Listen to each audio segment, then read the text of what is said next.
And yes, that is the actual theme for this final series that we're going to be exploring into. So I hope you enjoyed that really cringy rendition of me trying to hum the actual tune. So there you go.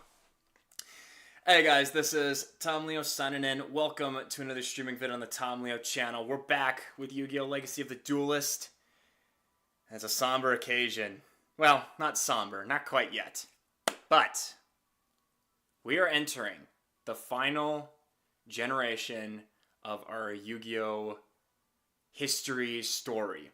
The last one in our series. We went through Duel Monsters, we went through GX, we went through 5Ds, we went through Zexal, we went through Arc 5, and now we only have one generation left, which is Yu-Gi-Oh! VRAINS, which I have a sneaking suspicion this is going to be a lot quicker than the other ones. And I say that, well, I say that because this series is actually shorter than the other ones. And unfortunately, the reason for that is a little sad. So, during the production of Yu-Gi-Oh! Arc 5, they, I believe the company that animated all the Yu-Gi-Oh! Series up until this final generation was named Studio Gallop. I think that was their name. And they made another movie in production with that, and they went all out on this movie. And while it is critically acclaimed as the best Yu-Gi-Oh! Movie ever created, that movie being Dark Side of Dimensions, in case you guys were wondering, unfortunately, it didn't make a whole lot of revenue for them. So their animation and their production at the studio kind of tanked a hit. And so if you were wondering why Arc 5 in the final two arcs, the Xyz arc and the Fusion arc, were shorter and felt a little rushed, that's the reason why. And it's also why this generation kind of suffered greatly, because they didn't have a whole lot to work with. Like, they tried to make it as long as possible, but it was essentially their descent into bankruptcy, which is why the later generations, and yes, there are other generations after this one, it's not in this game, and particularly I don't really like them all that much, so we don't have to worry about learning about that stuff. But yeah, it's a shame that happened.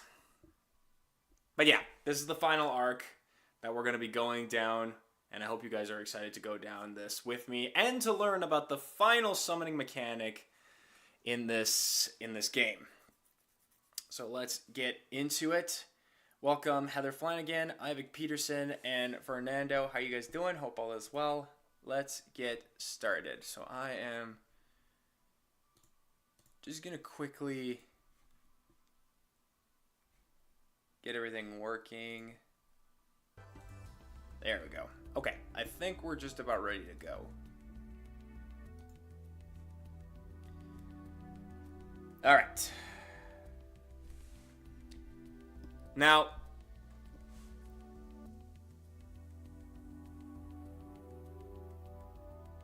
I lost my train of thought. Okay. I got this. So, one frustrating thing that I don't like about this game is that they don't actually give you the play-by-play story of this generation like they did the other generations. Which is really annoying. Like, at the time that this game was coming out and everything was being updated, this series, especially in the dub, had not been fully released yet. So they figured it would be too much work. But I say it's been years since it ended, so you could have updated this anytime. That's the biggest problem with this game, is that it never got updated. Like, there's a clear cutoff point, so you don't get any of the extra cards that came out after the last update. There's just like nothing, which is really, really annoying. So what I'm gonna do is I am going to go through, I'm gonna tell you guys the story of Yu-Gi-Oh! VRAINS as it happens. I might accidentally forget some things, or like little pieces of information might get a little lost, but I'm gonna try my best to explain what happens in this series as it goes along. But to start with this, we need to understand the world of Yu-Gi-Oh! VRAINS. More specifically, the city where this all takes place. That is the city known as Den City. At first glance, Den City just looks like a normal city, and there's nothing major to, it doesn't look like there's anything major. There doesn't look like anything that makes it stand out, but within its borders contains one of the biggest tech companies in the entire world, that being Seoul Technologies. Seoul Technologies is a really, really big company that creates all sorts of products and tech-related stuff in order to enhance the lives of everyone in Den City, and also enhancing their wallets and at the same time. But getting ahead of myself there. One of their biggest claims to fame is the creation of their VRAINS system. VRAINS is actually an acronym, by the way. It stands for Virtual Reality Artificial Intelligence Network System. So as the name implies, it's an entire VR world that is created within the digital space that anyone can go in and out, and this is the place where everyone does their dueling.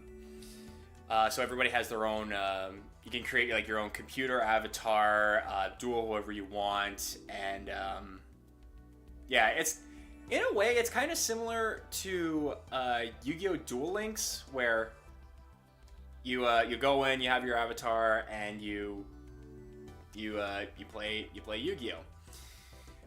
This system, this thing is so big for Seoul Technologies, though, that it is connected to, is essentially connected to the internet, and has a whole lot of data for them to utilize. And so you could say that VRAINS is like the central hub of every technological, well, pretty much anything relating to technology you can find. Goes, all that information and data just goes through this this entire virtual world.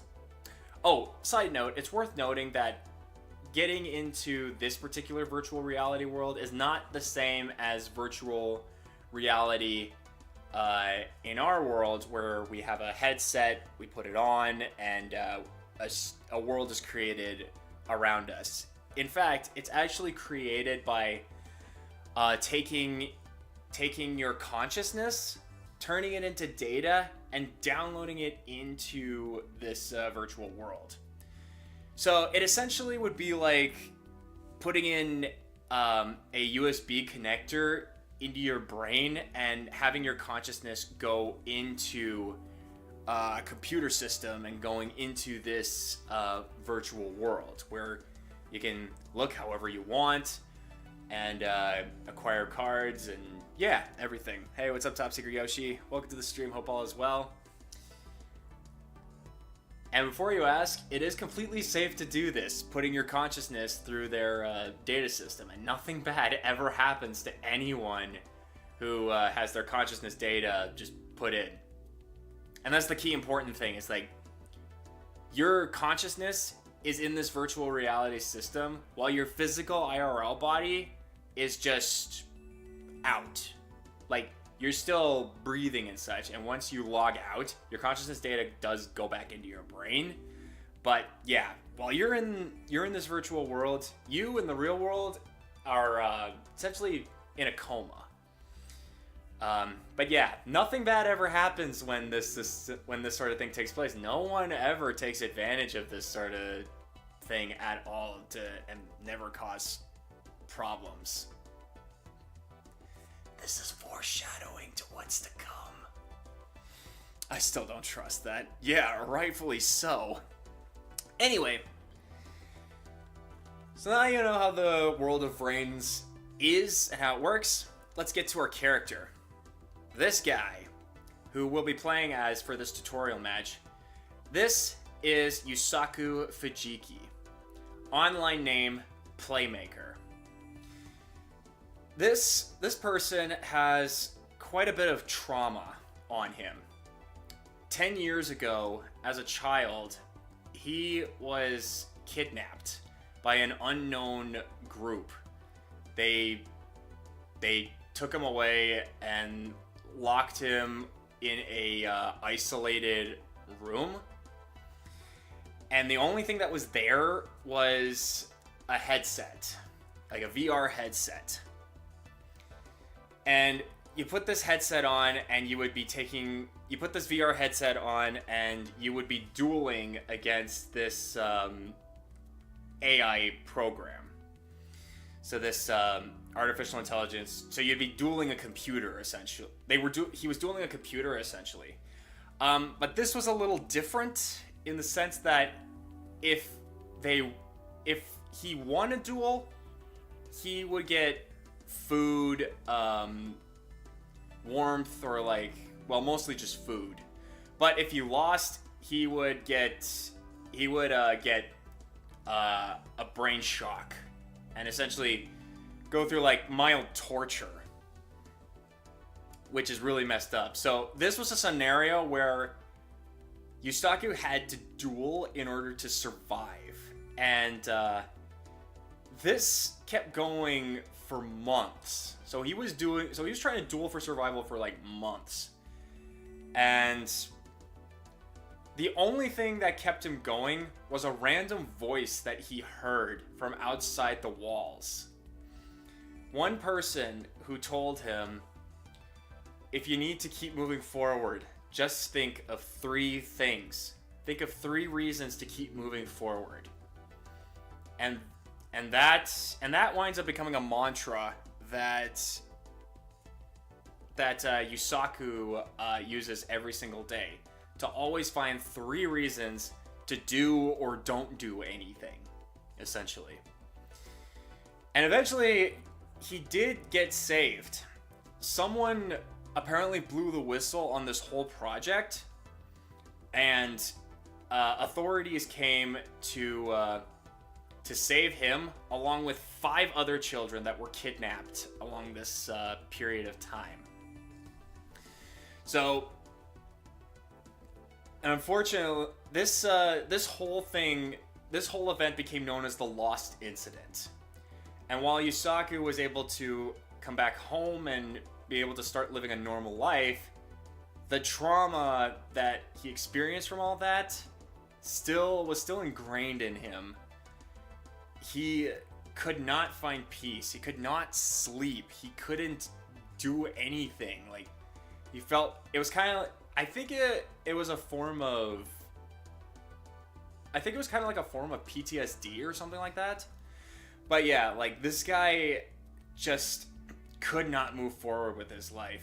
And he dedicated his life to try, the rest of his life, to try and figure out why this incident occurred and what was the point of it. And, of course, take revenge on the people who caused it. Hey, what's up, Jaheim? Welcome to the stream. Hope all is well. 1, my virtual reality world should be private. 2, some sociopath can come and stab me while I'm in VR. I don't think it works quite like that. Like, they can't physically stab you, but I guess, like, there's, you could wind up getting, like, hacker programmed or whatever. Almost like swap personality. I don't know if it's swap personality per se. I don't know. It's like the whole, because again, the whole project was, in his mind, was just him trying to survive.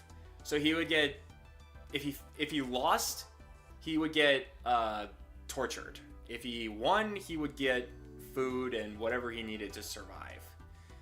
So it was a lot for him. Anyway, 5 years later, he's a high school student who doesn't really have much in terms of friends, and he mostly keeps himself isolated. The only person he considers a friend is his best buddy Coulter, who Coulter runs this hot dog stand, which also doubles as a hideout to do any hacking situation that he and Yusaku might wind up doing. Coulter is a pretty professional hacker. Hey, what's up, trainer? Welcome to the stream. Hope all is well, buddy. Coulter is has some stakes in trying to figure out what happened in the Lost incident as well, because he has a brother named Jin, who was one of the kids who was also kidnapped and taken into to be a part of the Lost incident situation. So, but unlike Yusaku, who is able to move, who at least like wants to do something about his situation, Jin is like an extreme case of being shut out and disconnected from the rest of the world. He doesn't talk to anybody. He doesn't go out. He just sits in a corner of his room staring at a wall, blankly, expressionlessly. Like, it's almost as if he has absolutely no reason to live after that.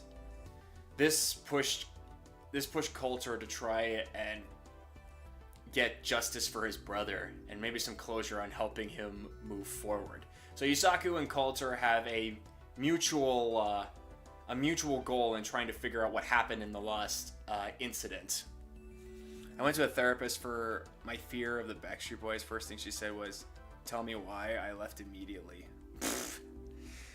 Very poor choice of words. Anyway, so these two had been working together side by side for quite a while now, trying to figure out what happened with the Lost incident. And what they discovered was another hacker group called the Knights of Hanoi, which is this person that Yusaku is dueling in this test screen. This is one of the grunts who works for the Knights of Hanoi. And yeah, the Knights of Hanoi is a hacker group hell-bent on destroying any and all AIs throughout the entire world of cyberspace. Particularly, they're after a certain group of AI, which they've dubbed the Ignis.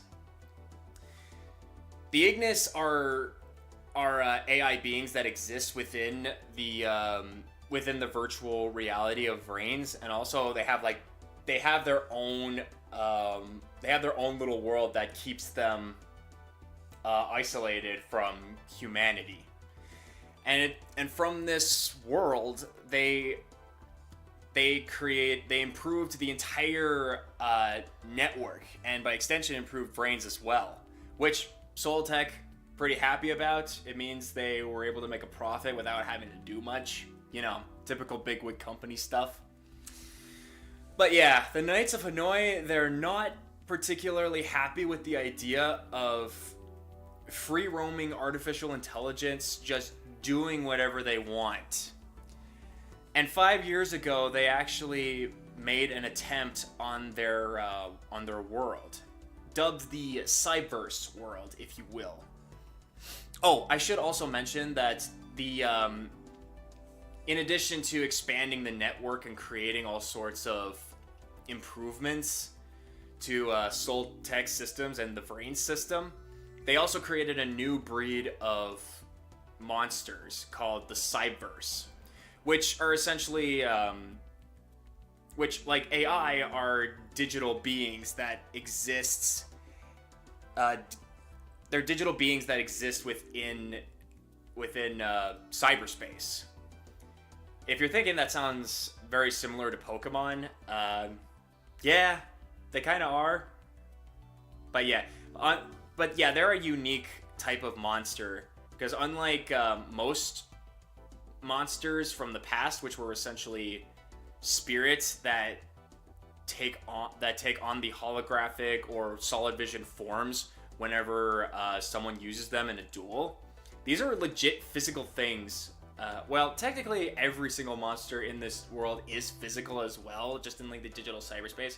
It's different in this one. It's just, yeah, they're actual technological beings and such.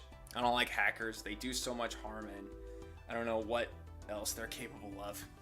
Well, the Hanoi are actually different, and I'll explain why as we go on. But yeah, they made an attempt on the Ignis's Cyberse world. One of the Ignis, who would later be known as I, that's AI, but his name is I, just don't question it. He sealed the location away from the Knights of Hanoi, but at the risk of making him, like, public enemy #1 in the Knights of Hanoi. So for 5 years, he's been moving around VRAINS and the cyber world, just dodging the Knights of Hanoi, while at the same time keeping an eye on a potential partner who could help him defeat the Hanoi in Yusaku. Am I missing anything else? Oh, yeah, that's right. The reason Yusaku is interested in the Hanoi is that in their time researching, they found out that the Hanoi were in some way responsible for the Lost Incident.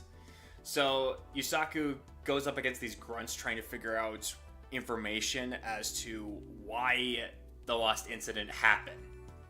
The grunts don't actually know anything, but yeah, I think that's where we're at right now. I think that's everything you need to know at this point in time. Oh, right. One more thing that I forgot. So, right at the beginning of the series, the Hanoi makes a big attack on VRAINS and causes much destruction to the virtual world, and a lot of people were at risk. But they made this giant launch of an attack to try and kill the Ignis who had locked the Cyberse away in I.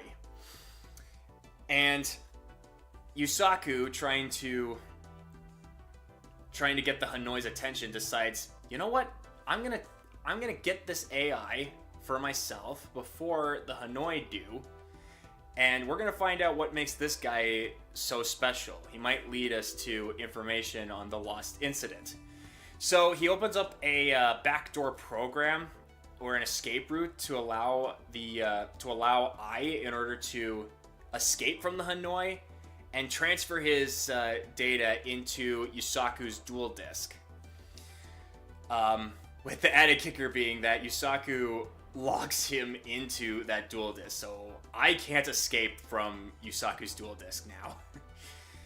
So, once that's done, Yusaku goes back into the VRAINS in order to confront the Knights of Hanoi and try to get some information out of them, and using I as a bargaining chip to try and get some answers out of them. So that's when this duel starts. Okay? You follow me? Let's start.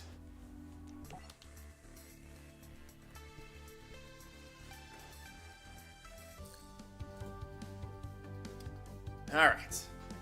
In this lesson, I will explain how to link summon a link monster. A link summon is a special way of summoning a link monster from the extra deck. Let's take a look at a link monster card. Link monster have dark blue frames with red arrows.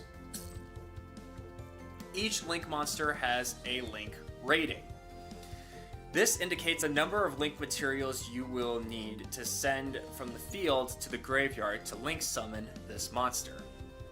So yeah, this monster is a link 3, so you need 3 materials in order to summon it. But you can also see at the top it says 2 or more monsters. There's a reason why it's like that, and I'm pretty sure this game will explain how it works in a minute. Link monsters do not have a defense value.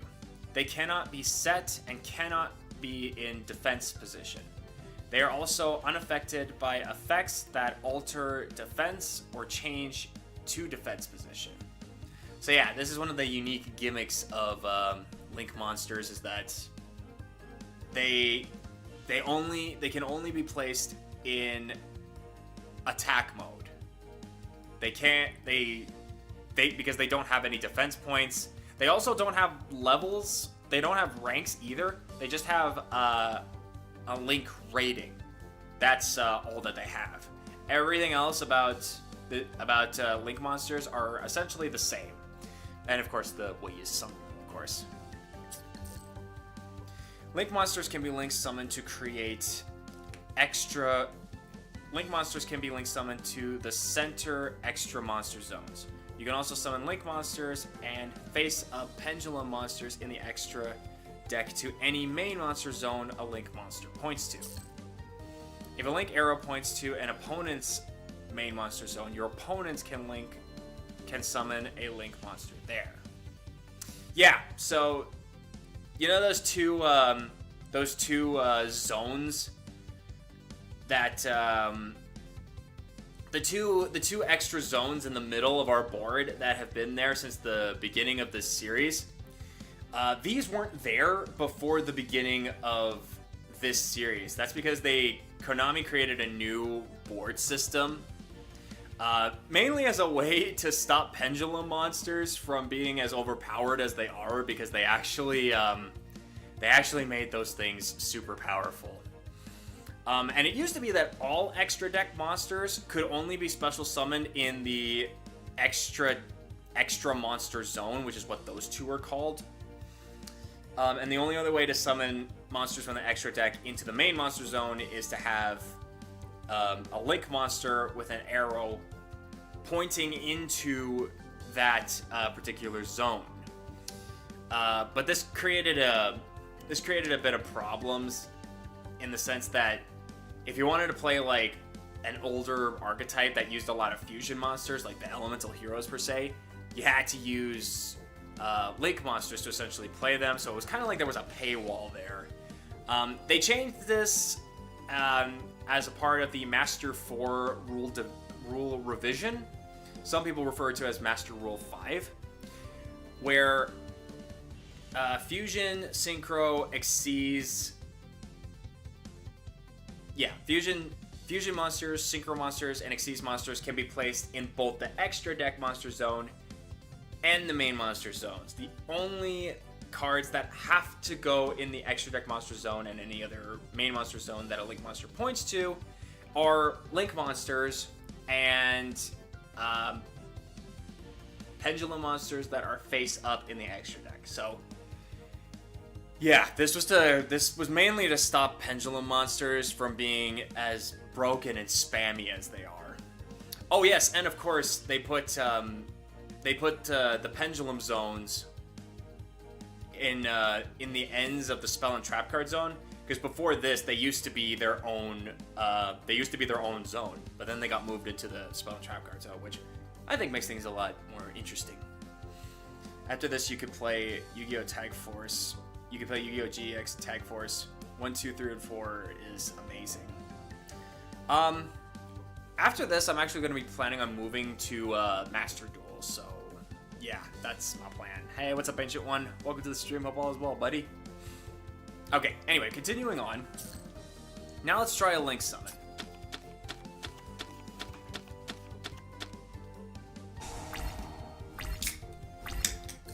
Okay. First, let's get a monster on the field. Summon Card Trooper from your hand.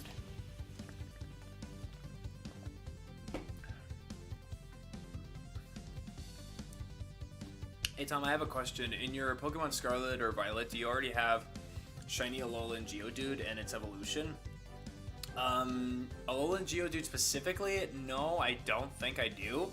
I do have the shiny... I do have Shiny Alolan Graveler though, which that's pretty cool. Okay, so we're gonna summon Card Trooper, like the game said. Now activate Card Trooper to send 3 cards from the top of your deck to your graveyard. Okay.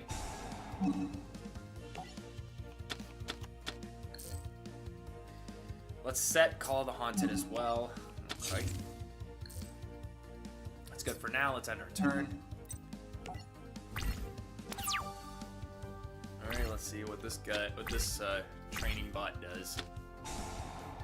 Let's draw a card. Ooh, so that's a pretty powerful monster to the graveyard. Summoning a bunch of machine monsters. Here comes Cracking Dragon. Ouch.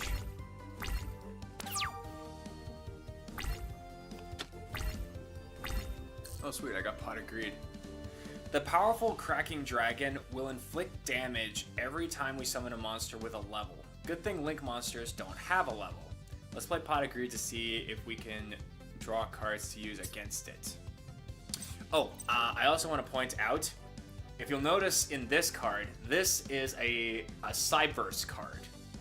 Because again, this generation created a new type of monster called the Cyberse, which again are essentially real in the cyberspace world.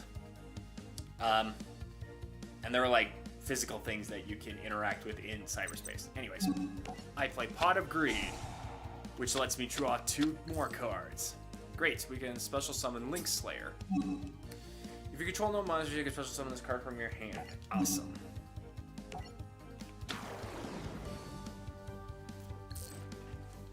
While you're at it, go ahead and special summon Glow Up Bulb from the graveyard.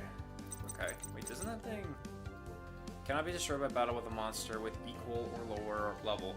When your opponent normal or special summons exactly 1 monster and no other monsters are summoned while this monster is on the field, you can make that monster lose attack equal to its level times 200. And if you do inflict damage to your opponent equal to the attack lost by this. Okay, weird you didn't do that now, but alright.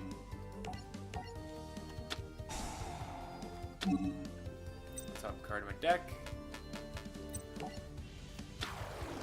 Okay, put my monster in attack mode. Dotscaper has been sent to the graveyard. Let's special summon that monster too. Yep. If this monster is sent to the graveyard, you can special summon this card. If this card is banished, you can special summon this card. You can only use 1 Dotscaper effect per turn, and only once that turn.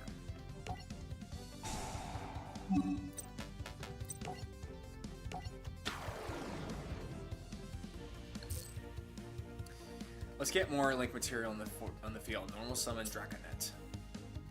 Maybe you can add Shiny Alolan Geodude to the list. It would be cool. The Shiny Geodude color is easy to notice. You'll remember. You remember a normal color? The shiny is orange. Ah, so it's similar to Geodude. This card is normal summon. You can special summon a level 2 or lower normal monster from your hand or deck in defense position. Ah.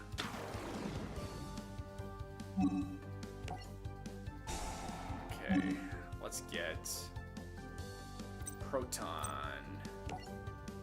Protron, I should say.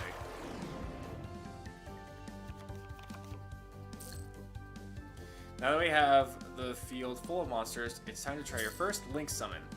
Each Link monster lists what kind of monster can be used as Link material. Link Spider requires one normal monster. Protron is a normal monster. Let's Link summon the Link Spider. Yeah. So it will always tell you what material is required in order to summon a Link monster. So this one is one normal monster, and it's a Link 1 monster, so... Send Proton to the grave, Protron. And summon it in the extra monster zone. So yeah, it has to go into the extra monster zone. So I will have no choice in the matter where it winds up. I can choose one of the two zones to pick to put on the field. However, once I pick one of those extra deck monster zones, I cannot use the other one. I mean, there is a way to actually get another one of your monsters into the other extra deck monster zone, but it's extremely hard to do.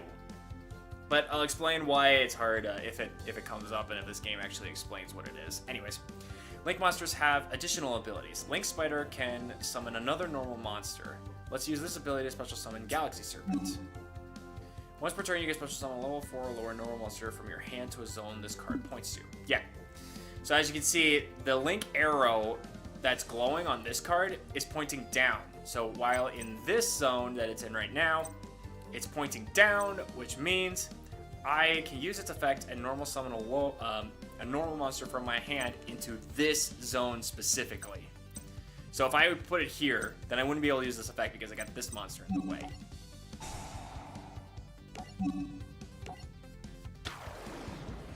Hey, what's up, David? Welcome to the stream. Hope all is well. It's important to note that Link monster abilities often only apply to monster zones its Link arrows point to.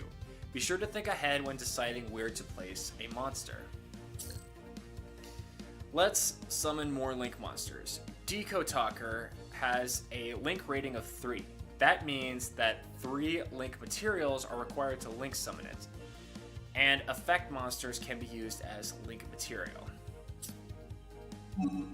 Okay. So yeah, Deco Talker, also a Cyberse monster. This monster requires two or more effect monsters specifically. So I can't use Galaxy Serpent as a material because it's a normal monster, not an effect monster.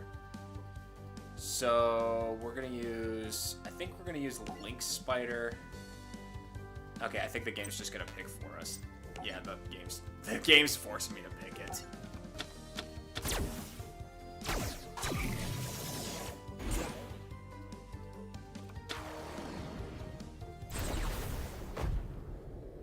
And this is, of course, Yusaku's ace monster, so it gets a summoning animation.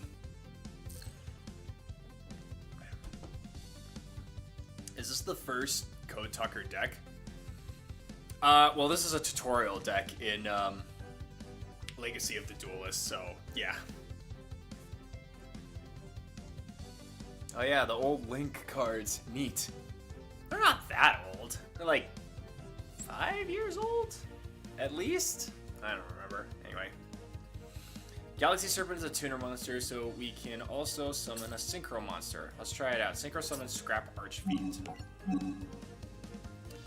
Okay, I need a tuner and a non-tuner monster that equals level 7. Easy. So, 2, 5, yeah. So when I Synchro summon from the extra deck, I mean, I can place it wherever I want, essentially, but as I said before, back before Master Rule 5, the only place you could special summon a monster from the extra deck is you can only summon them in the main monster zone if a Link monster's arrows are pointing to it. So Deco Talker's got 2 arrows pointing in the main monster zone. So those are the only positions that I could put them. That was until Master 5. And you can put, and again, you can put Fusion, Synchro, and Xyz monsters wherever you want.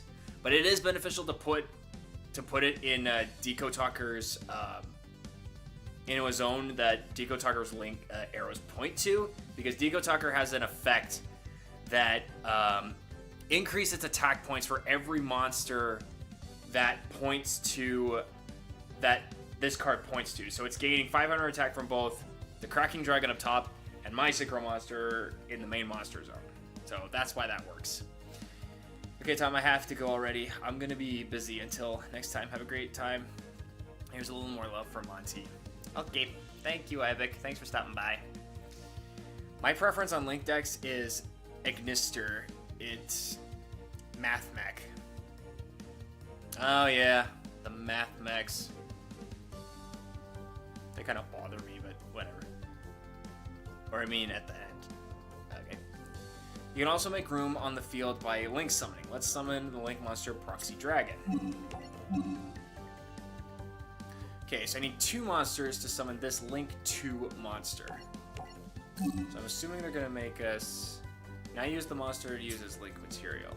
Okay, so they're going to make me use Scrap Feed and this one.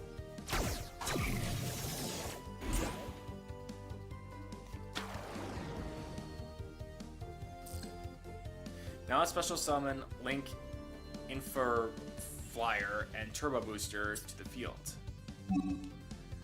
You can special summon this card from your hand to your zone a Link monster points to. You can only special summon Link Flyer once per turn this way. Okay.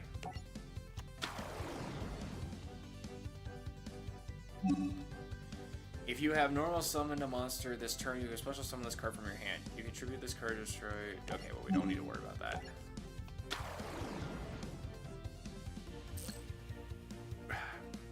Link monsters can be used as multiple Link materials equal to their Link rating.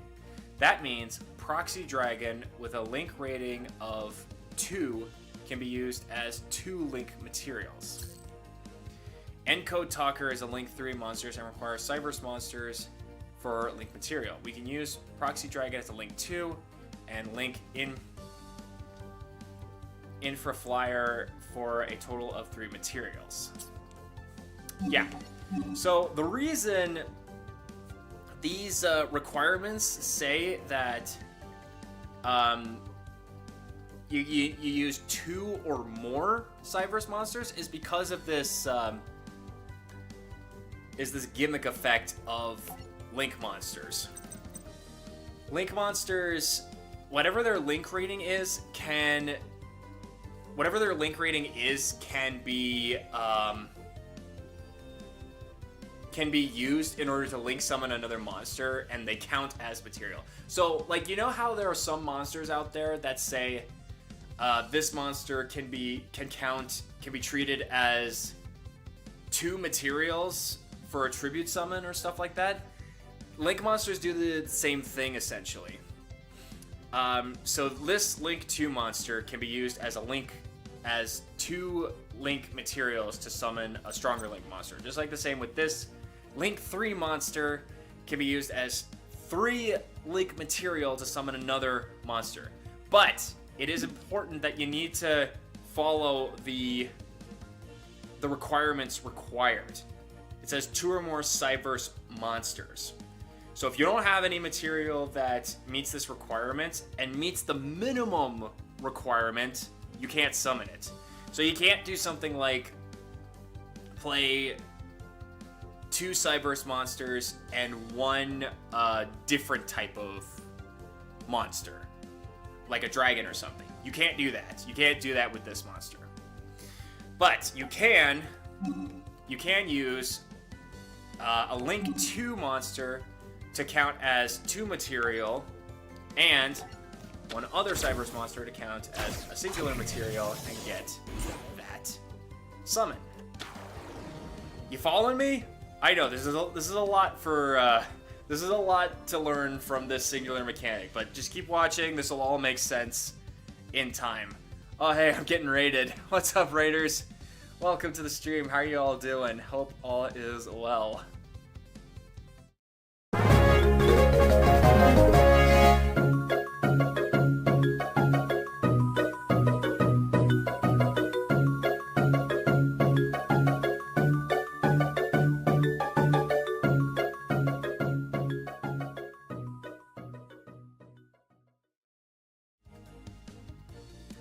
What's up, Ambitious Aiden and the Turtle Sage? Thank you for the Ambitious Sage raid. I'm assuming this is a joint raid between you two. Played some Baldur's Gate 3 with Turtle Sage. Ah, yes. And other friends, but they had to head off early, unfortunately. I see. If my mods could grab a link to both Aiden and Sage in the chat, that would be greatly appreciated. But yeah, glad to hear your stream went well. I hope you guys... Yes, it is a double raid. Yes, awesome. I'm still a bit sad they've not added the newer shark cards to Master Duel yet. Yeah, well, thankfully, unlike this game, Master Duel will get updated, so the cards will come eventually. I've had that happen when I went to summon Dark Fluid after Echo Talker. Yeah, you really got to think about what you're going to be using and such. Okay, okay. Anyway, are we understanding Link monsters? Don't worry. Again, I will make sure to explain this if need be. Anyway, let's continue onwards. Let's do that again. First, special summon Proxy Dragon back from the graveyard with Monster Reborn. Okay.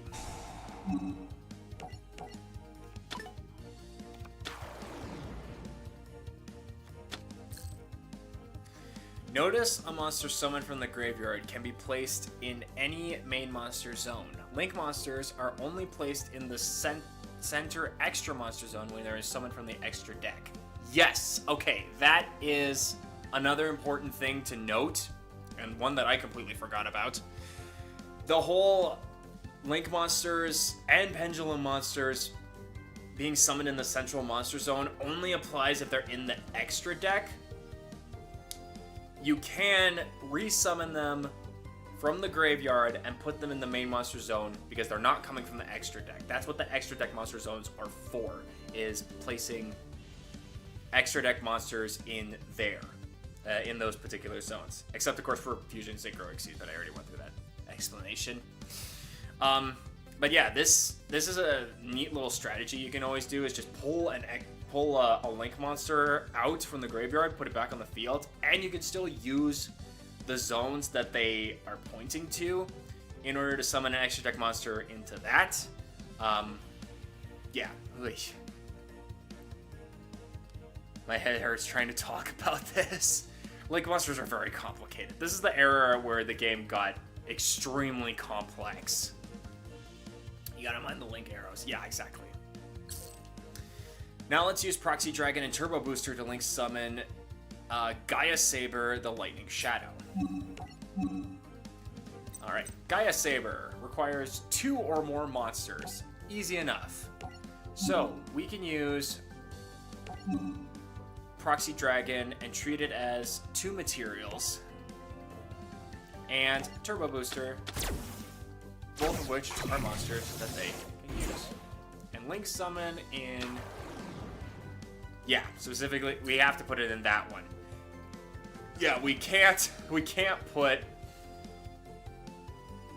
summon monsters in the spell and trap card zone, obviously, even if a Link monster points to it. So keep that in mind. That's especially important in the Math Mech strategy. Okay, with everything that you have learned so far, now would be a good time to go on the offensive. Switch to the battle phase and attack with your monsters. Yeah.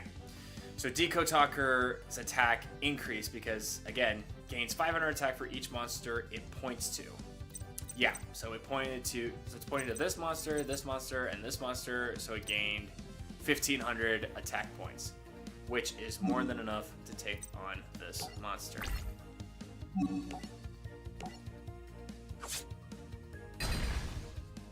And we'll attack again.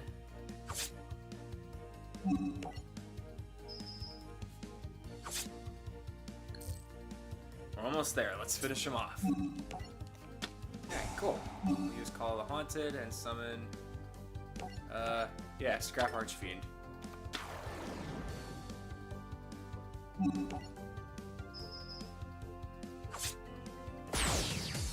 One turn kill. Hey, what's up, Twisted J? Welcome to the stream. Hope all is well, buddy. Yeah. So after this duel, in the story, the duel ended with Yusaku as the winner, and unfortunately, the Knight of Hanoi had no information on the lost incident or anything that Yusaku was looking for. So now he's stuck.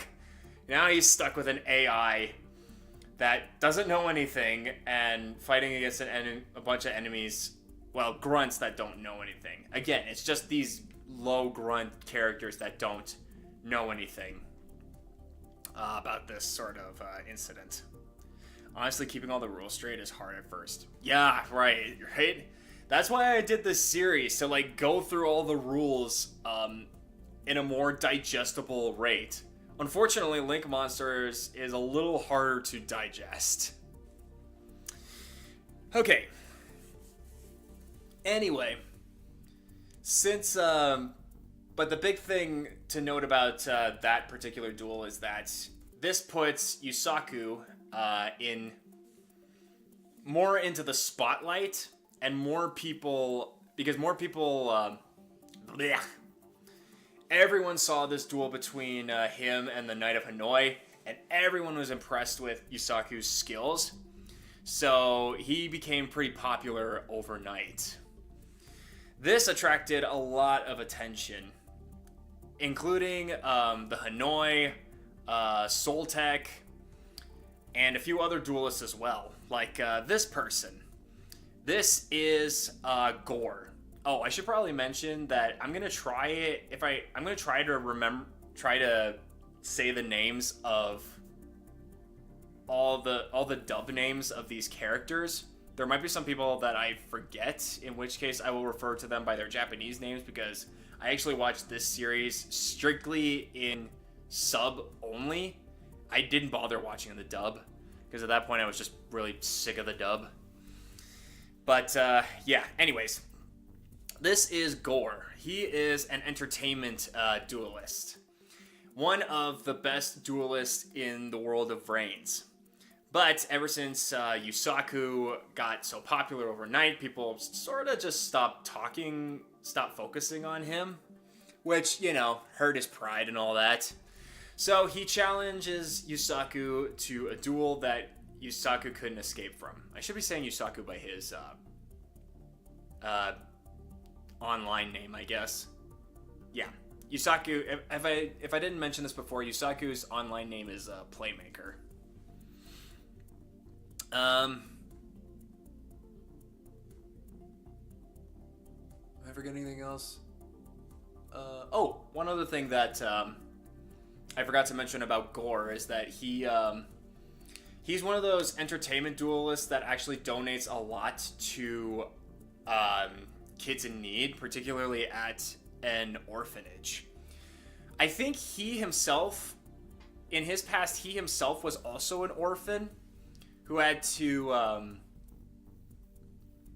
who went through some hardship as well, but he eventually took that pain and turned it into something good by becoming an entertainment duelist and giving children something to aspire to. But in this situation, his pride's a little hurt because all the attention was on Playmaker. So now he challenges him to a duel in order to win back the attention and such. So let's begin this next duel.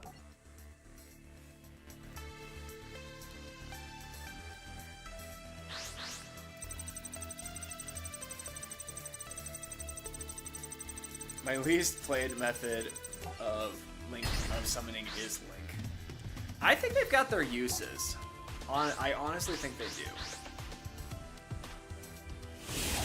Guess how long I played Persona 5 Royal today? 5 hours. I want to see them add Lightning's deck to the game. It looks so fun. Yeah, Lightning and Windy's deck were really good. The unfortunate thing is that, again, this series... Well, actually, their decks are anime exclusive decks. They've never actually been printed in real life. Okay, what do we have? Okay, we got Proxy Dragon, Link Spider, Link Bumper, Honeybot, Encode, and Decode Talker. Okay, we want Decode up front so we can boost attack, and some of the other ones as well, I think. 8 hours straight. Oh, God. Your soul must be drained at this point. Okay, so I can summon Bitron, and then Link summon Link Spider, I think. If a Cyber's Link monster you control is destroyed by opponent's counter effect while this card is in your hand or graveyard, you can special summon this card. If this card would spell, then target one Cyber's monster and special summon it. Okay, well that doesn't help me. That doesn't help me right now. If you control a Cyber's monster, you can special summon this card from your hand. You can only special summon Cyber's. Okay, yeah, I'm gonna start with this one.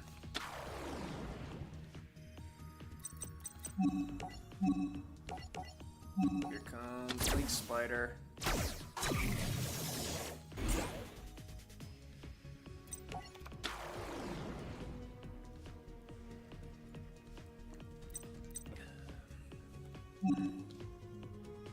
Oh, it's from the hand. Shite. Well, I thought it was from the deck for some reason. Son of a bitch. Okay, I can salvage this, I think.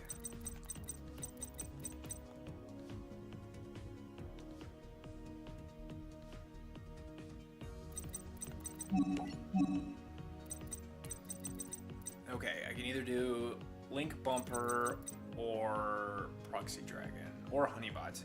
If a card you control would be destroyed by battle by card effect, you could destroy one of your monsters. Discard monsters. Okay, that doesn't help. At the end of the damage step, if your monster this card points to attacked an opponent's Link monster, you can activate this card effect. The monster that attacked gains an additional attack on opponent's monsters during the battle phase for each Link monster you currently control. Okay, that doesn't help. I think I want to go with this one. Neither player can target monsters this card points to a card effects, and those monsters cannot be destroyed by battle. Okay.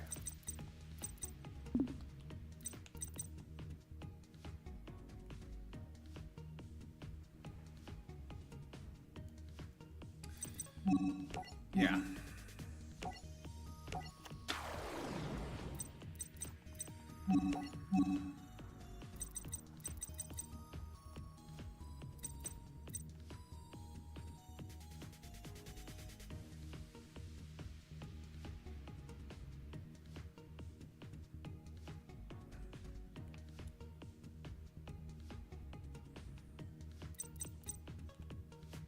Yeah.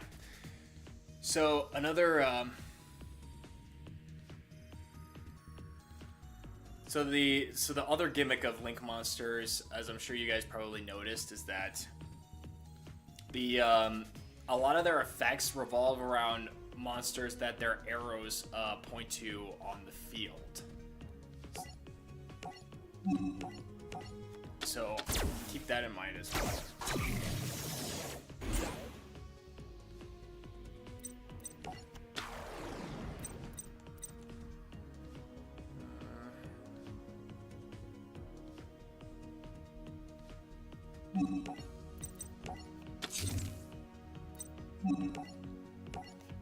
Okay. At the very least, I should be able to get a Link 3 next turn. The deck this guy has, though, has me concerned.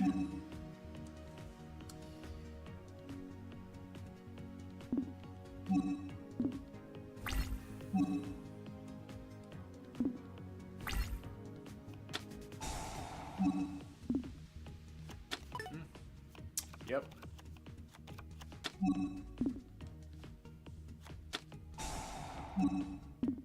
Foolish. Alright. Good play. And which means... Oh, that doesn't need to use it. Okay, yep.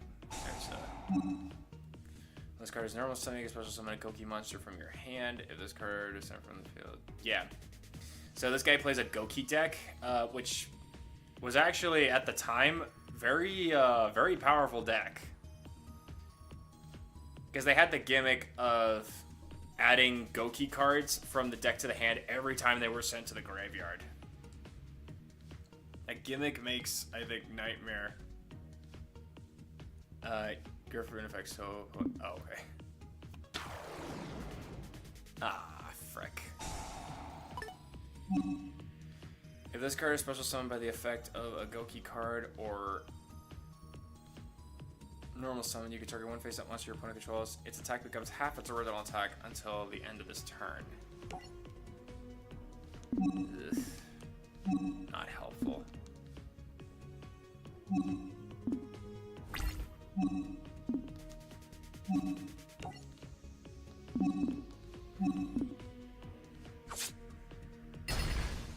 If I use Call of the Haunted now, I can stop some life points. If you took battle damage or by opponent's card effect, you can... I'm just gonna use this trap to get my, get another card. You can trigger one monster and target a Cyberse monster in your graveyard. Special summon it, you can only use from player. Ooh, that might actually come in handy if I need it.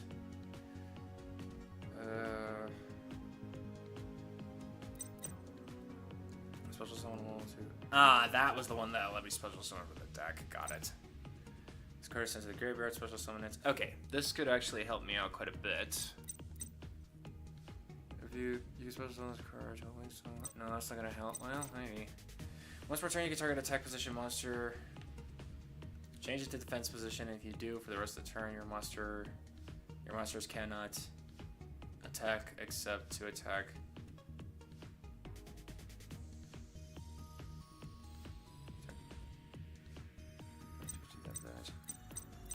I think if this card is used as material for a link summon, you can target one other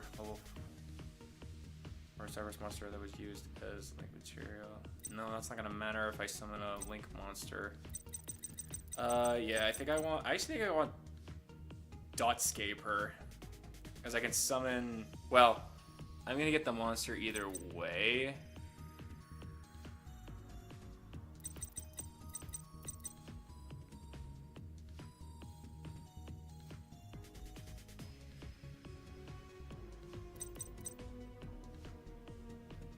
If I had Dotscaper, then I can increase the attack even more. I could use Cyberse Wizard, which...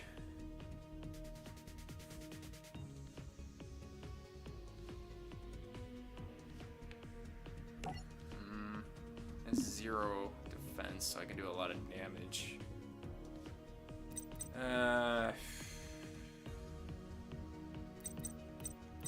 Get Dotscaper.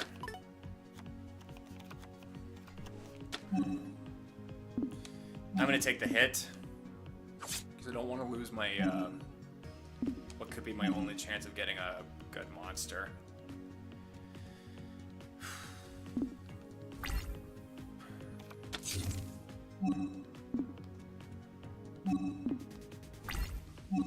Okay, during the end phase, I'll activate Call of the Haunted and get my Link to Honeybot back.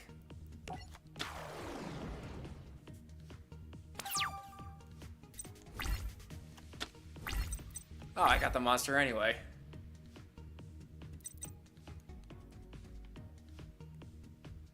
Alright, so we'll get Dotscaper out.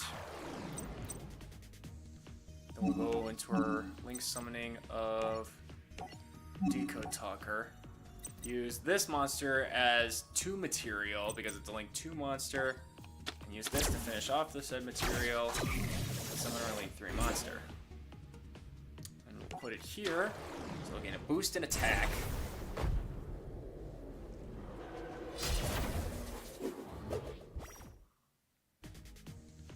And use Dotscaper's effect to revive itself from the graveyard.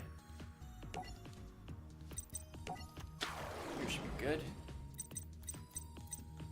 And I can't do any more summoning this turn. Well, I can do another one, but that would be kind of pointless to do it like that, since I already got a powerful monster ready to go. So let's go in for the attack. He's gonna get Goki's effect to add another card to his hand. But But now I got him on the ropes.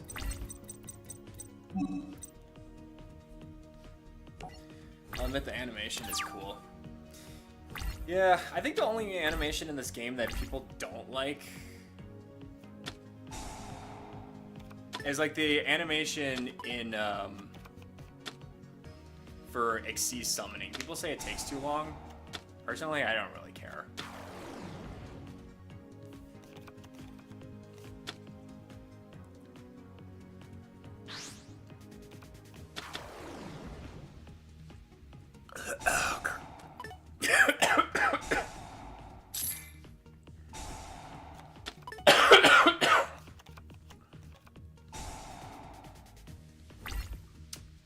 Frick. Okay, well at least it can't hurt me.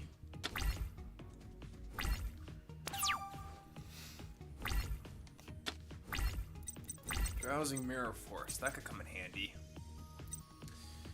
Tribute one monster, then target a Cyberse monster in your graveyard. Special summon it.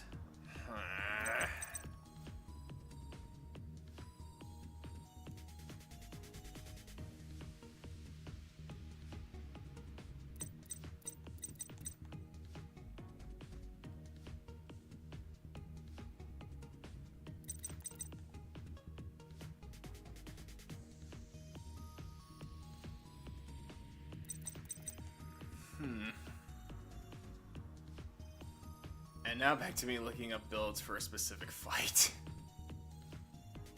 In Persona 5 Royal, I hit send too early. Oh. Okay, I contribute... I got a couple of ideas I could do. I contribute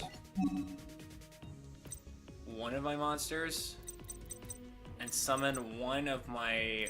and summon my Link 2 monster to get another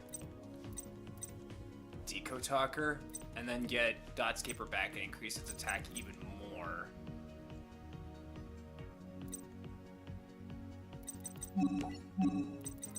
What does Encode Talker do again? Once per turn before damage calculations, if your monster, this card points to battles an opponent.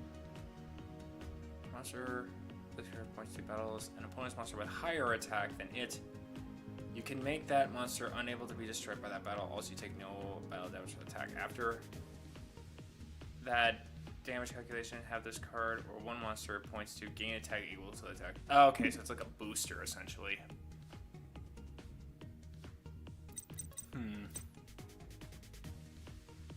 Tony, you want to know what builds I'm trying to make against a specific enemy? A demon?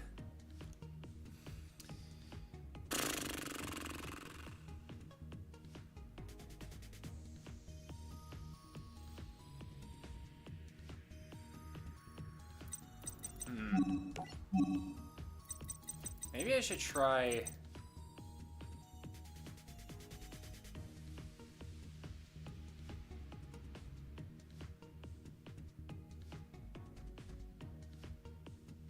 Does that even work?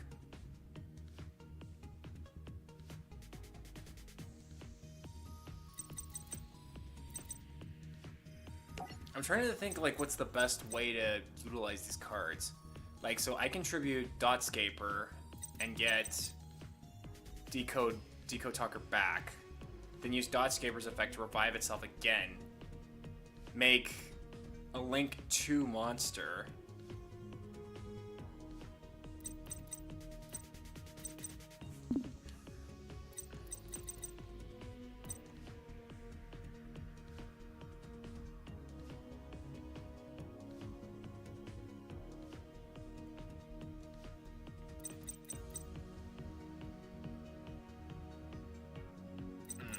Nope.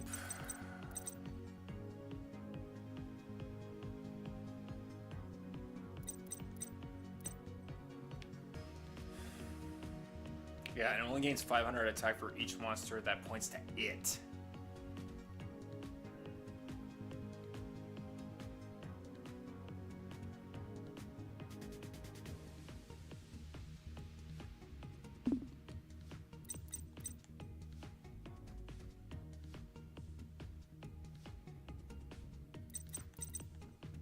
I can't use I can't summon my Link 1 monster because it requires a normal monster in order to be summoned, so I can't do that either. Man, this is tough. I could...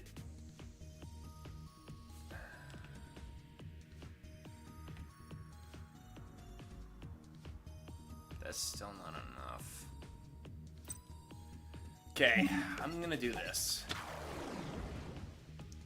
I'm going to tribute...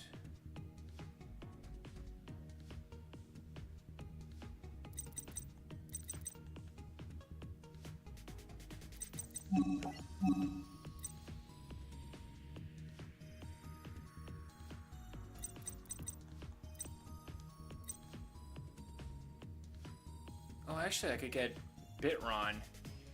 No, wait, I can't summon it. No, that doesn't work. I was gonna say tribute through Ram's effect to get Bitron, and then get Link Spider, but I can't summon a monster unless it's in my hand. Frick. Man, I'm stumped. Like, one way or the other, I'm gonna make some sort of comeback. I'm just trying to figure out, like, what's the most effective way of doing it.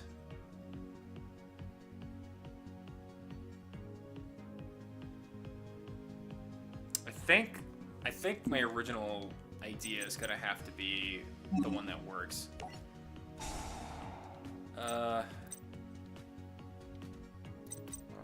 Yeah. Tribute my Ram to get Honey Bot.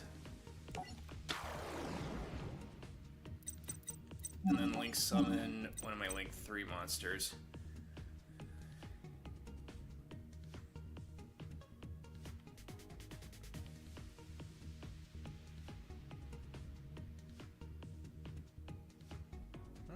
I got another idea that might work involving this monster.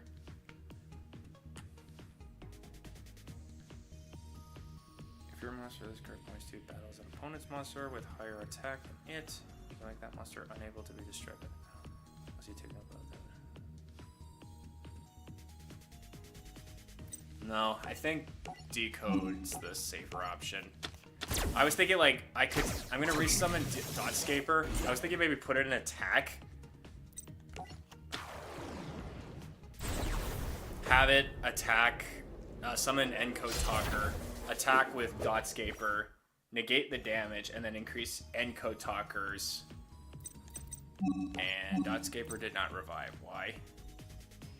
Oh, I can only use each effect of Dotscaper once per duel. Oh, son of a bitch.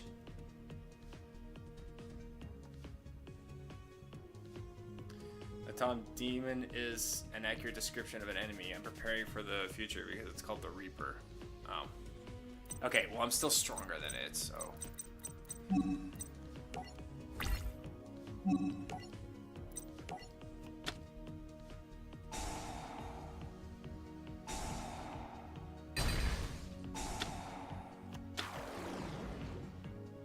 Okay, so you avoided that damage, huh?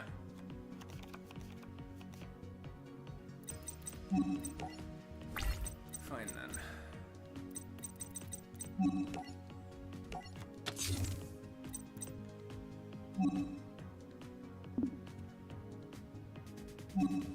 Okay. I'll be safe from whatever he tries to pull. Right, he hasn't gone for a Link monster yet.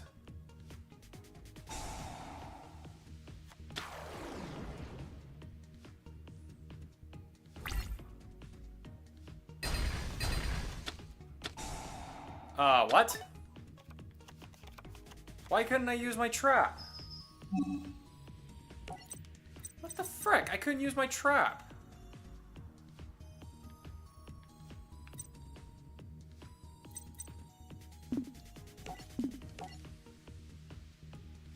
Oh, it has to be a direct attack. That's bullshit.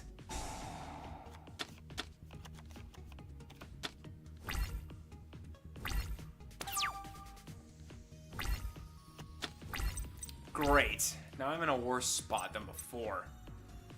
This card is normal summoning. Yeah, okay. This will give me materials at least.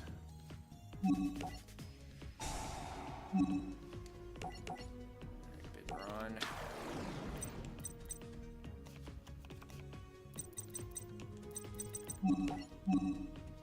Okay. If I had another level 4 monster, this would be great, but I don't.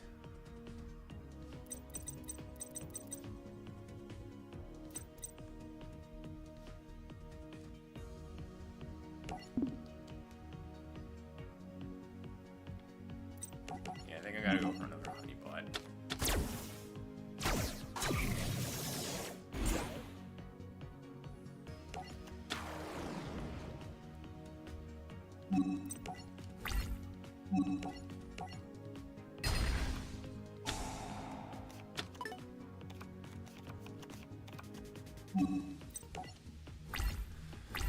Dude, what the actual hell?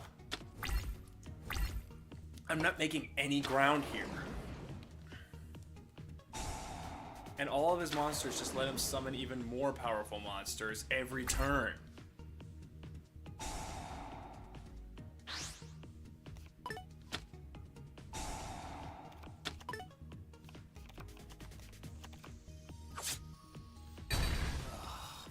Sakes. This is why Gokis were considered extremely broken and overpowered.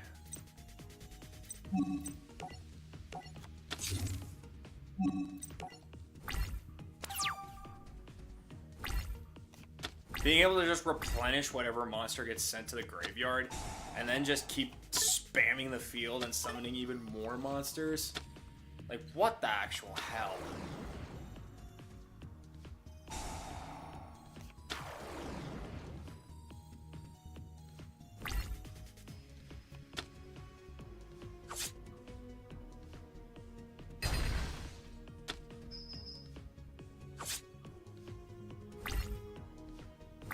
I'm gonna lose if I can't get a good card here.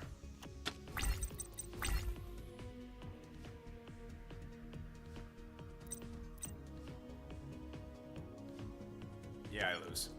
I'm just gonna restart. Dude, that's bullshit. How the hell are you supposed to fight something like that?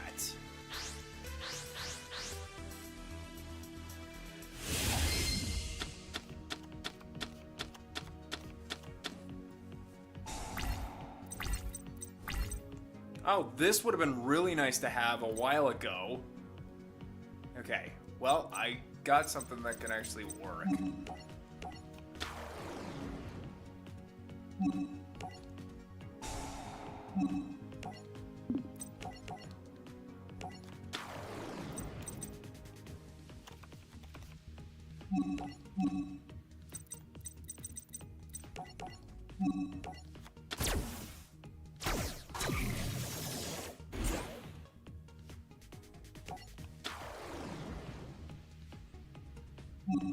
Okay, now I can use Link Spider's effect.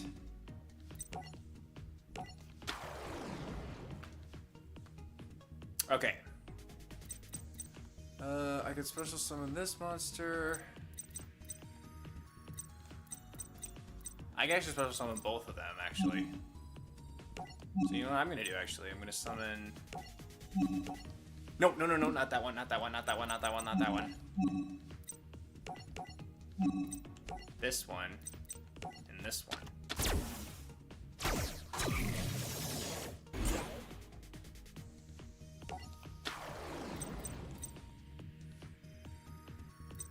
And now I can special summon both of these monsters.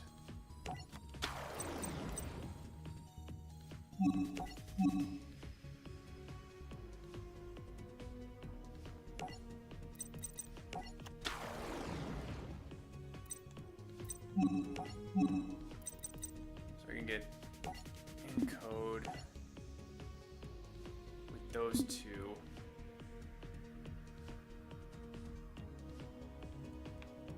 I think Deco might be the better option.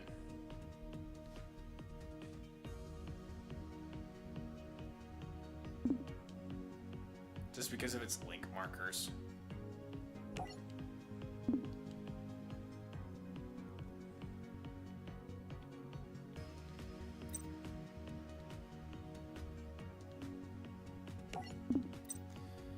Would encode be better? I'm trying to think.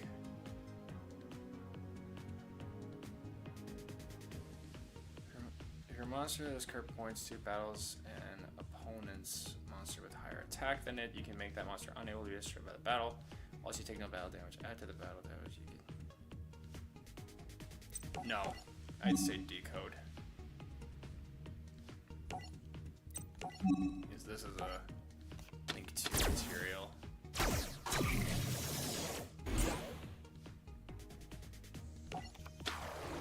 So I'll gain 1,000 attack through my 2 monsters with its effect.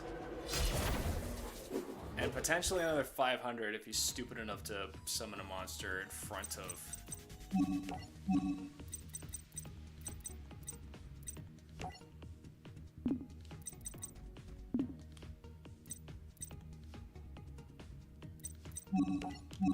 And I think about it, maybe I should summon another Link 2 monster. Well, I can't really... I don't gain any of the effects. Because the Link 2s that I have are just pointing in awkward ways. Okay, well I got bottomless trap hole as well. So if he summons one of his stronger monsters, I can easily just get rid of it. Transcode would be nice here, but sadly it's not available. Yeah, not yet.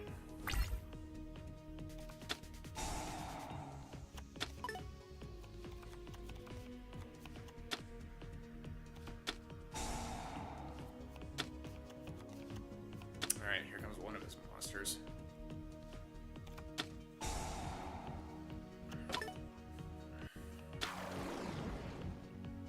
Okay. Okay, Soul Charge makes it so that he can't conduct his battle phase, and he put that in defense mode, so it's not a threat. I'm gonna save my trap hole for something else. Because my fear is I use the trap hole, and then he summons something stronger, and then I miss my opportunity to use something that could be very devastating. Ooh, this is actually really good. I think I could actually get Encode Talker here now. Give me Bitron. I should have put... Well, I can't use that. I can't use that space anyway.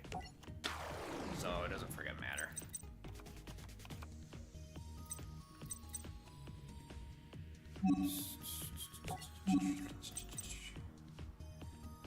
So I can get...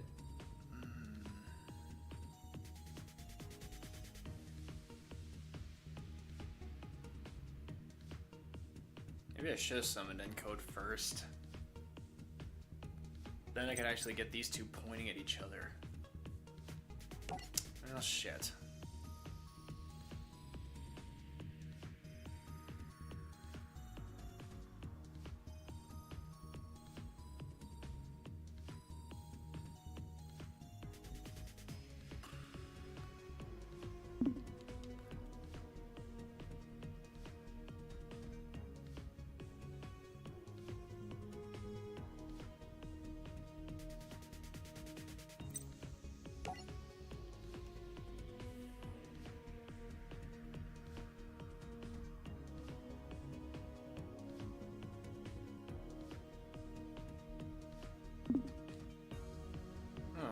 Oh, okay.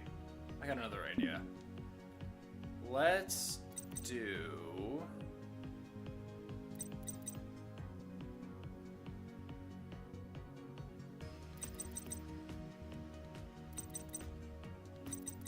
Let's do another Honeybot.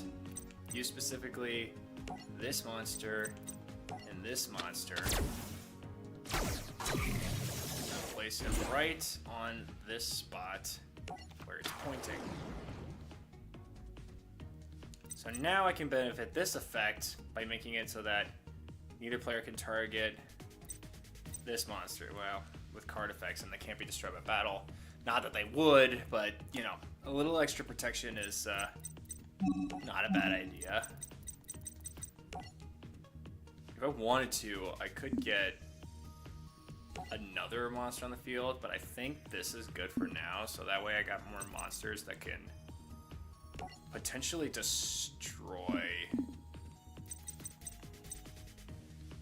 Yeah, I can deal more damage and destroy all of his monsters with the cards that I have. Get rid of this monster.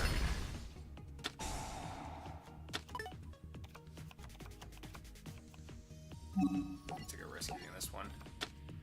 Okay, got it. And then direct attacks. Judgment Arrows would be a nice spell here too. Yeah, again, anime exclusive card. And I still have my trap card in case he summons something even stronger.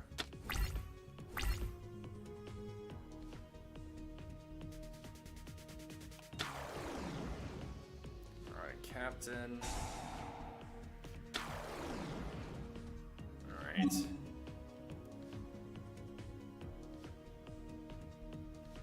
When this card destroys a monster battle, you can place one counter on this card. You can send this card with 2 counters plus summon an earth monster from your deck. Okay.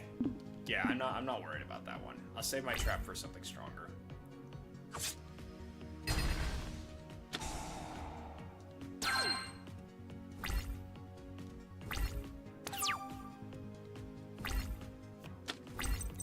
Ooh, another Link monster. So I could summon it and then get another Link monster on the field. Which one would it be? Another Honeybot? Yeah, that might actually work because then both Honeybots would just protect each other from being destroyed by battle and card effects. Yeah, let's do that.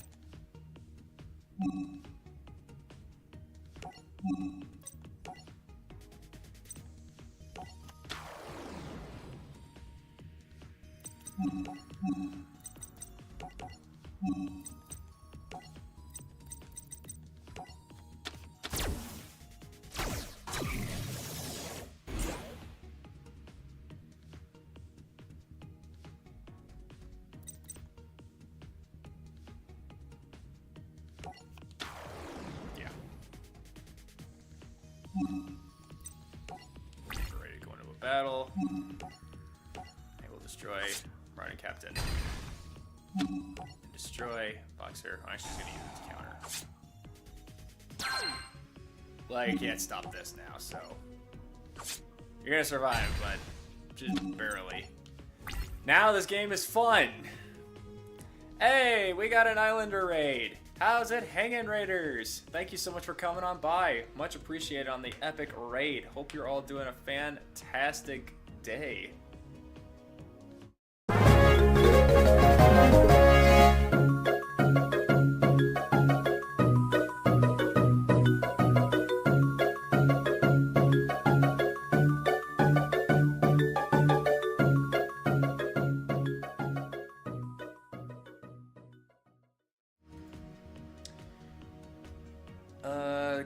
Welcome, the Ashen Chevalier. I hope I pronounced that right. If not, I apologize.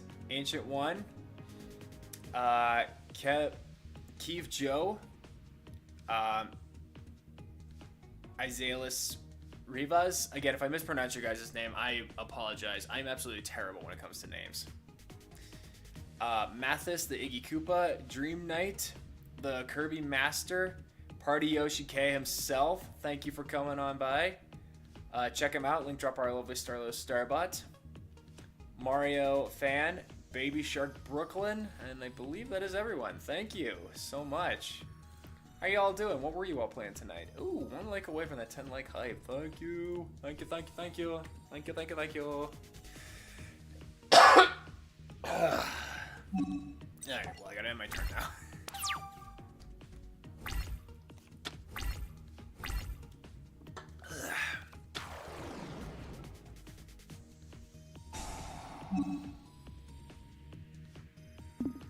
Nope. I'm gonna wait for something stronger.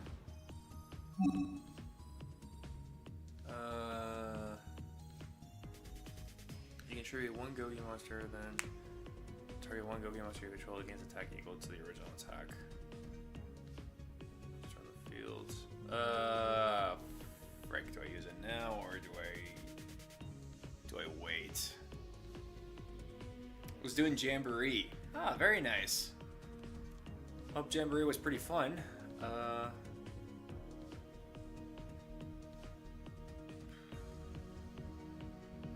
No, I think I'm gonna lose Decode Talker, but at the very least, he's gonna lose his monster, and I'll be able to take his monster down next turn.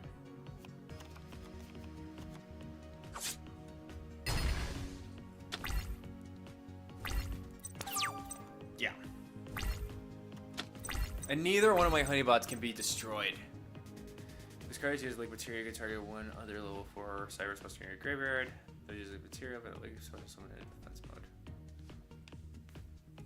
Okay, well that doesn't really help me that much.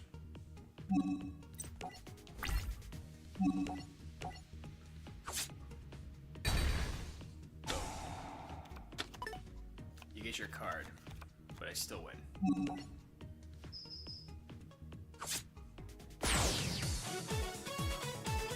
That asshole.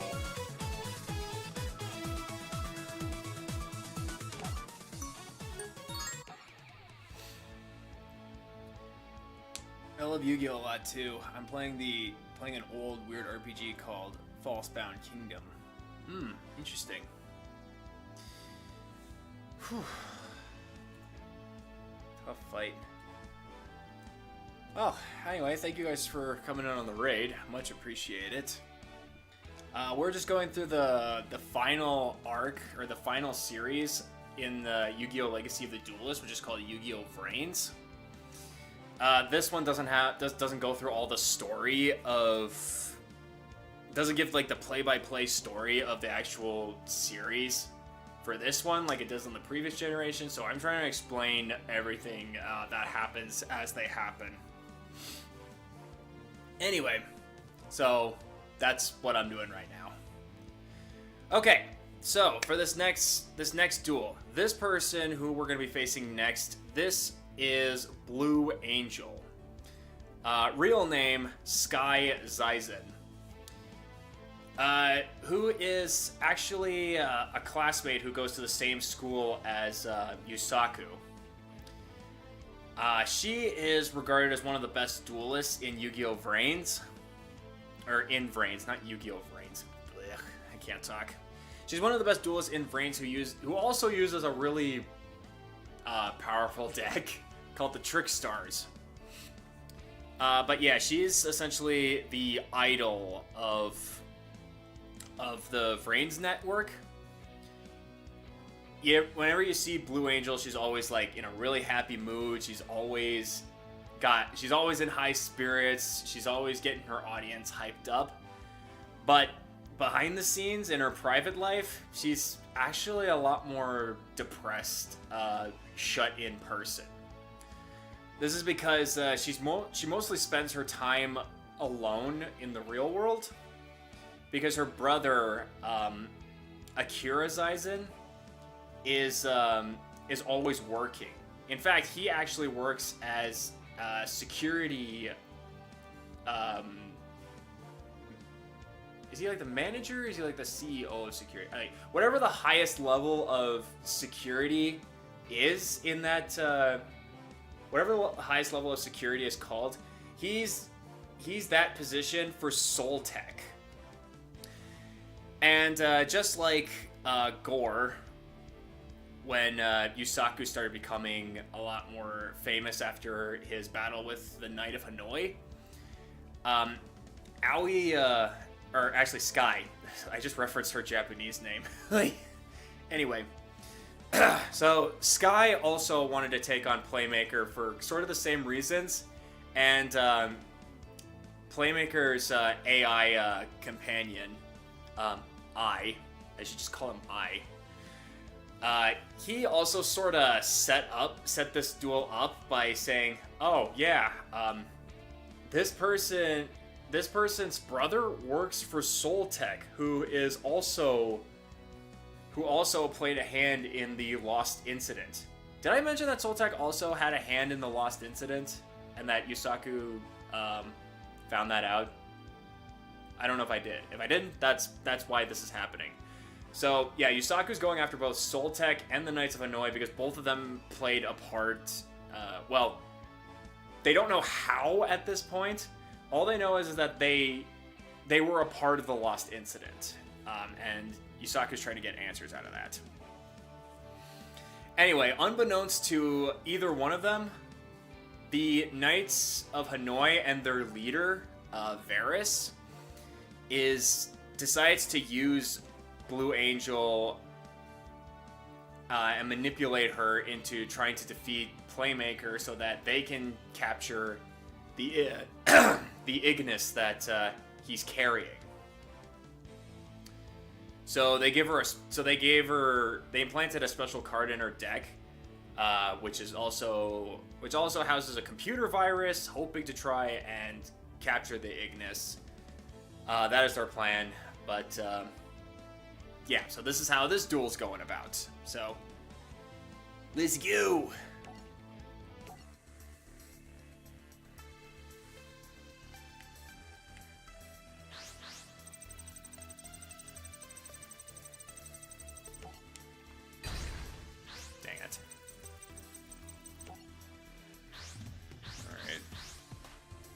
Normally I'd be okay going second, but I have a sneaking suspicion, like at this point, going first is better.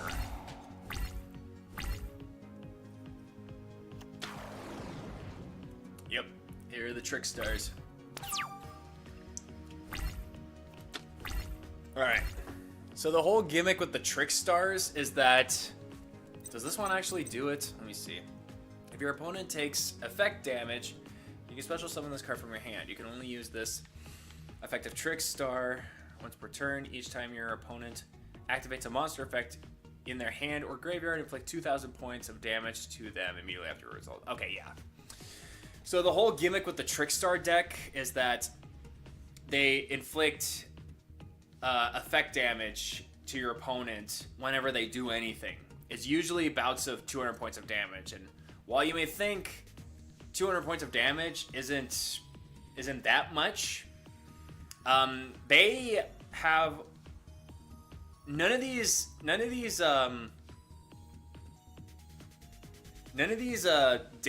burn damage effects are once per turns, like at all. So if I keep using monster effects from my hand or graveyard, I'm gonna be taking 200 points of damage every single time I use it. And yeah, there's a bunch of other cards that also deal burn damage, and all of that accumulates over time with like every single thing you do. So they're nasty. So Trick Stars along with Gokis were pretty powerful back in the day. Okay, I've got quite a few to work with. All link monsters you control gain 300 attack points. Once per turn, you can target one monster in the graveyard, shuffle it into the deck. If this card on the field is destroyed by card effect. Okay, well that's not too bad. Link restart. Ooh, this will come in handy actually. Okay, then let's do... What's in my extra deck first? I should check. Is it the same monsters? Yeah, it's the same. Well, I got two encode talkers now, so that's nice. Alright, we'll summon Draconet first. Use Draconet's effect. Ooh, I got some more normal monsters. That's nice.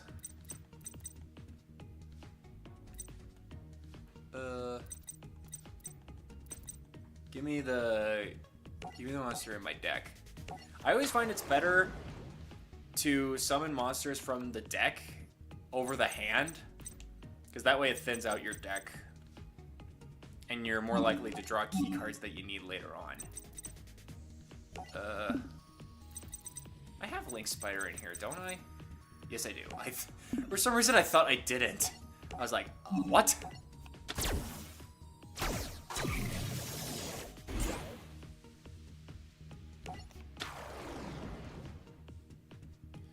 Okay. Use Link Spider's effect to summon one of my Digitrons. Okay, this will give me enough to summon a Link 3 or a Link 2, if I so choose.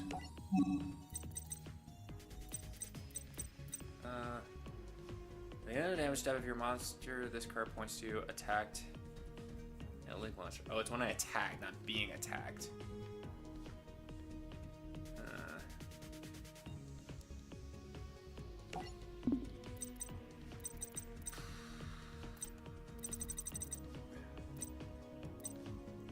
What would be better?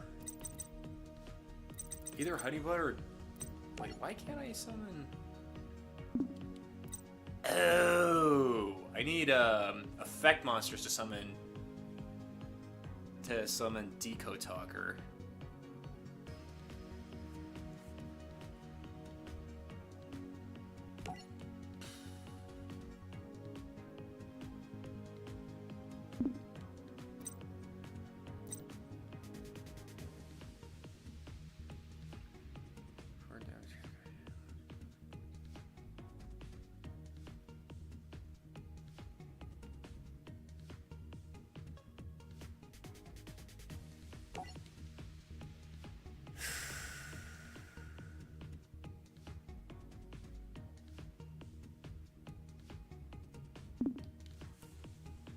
I'm trying to think what's going to be the best way. Well, there is something I can do. I can make my Link monster stronger. Destroy it and deal what I think is going to be more damage. And then Link summon again.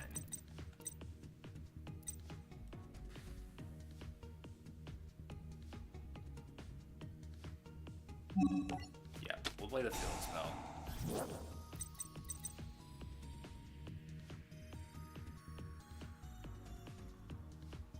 Oh, in the graveyard, not any graveyard, just the graveyard.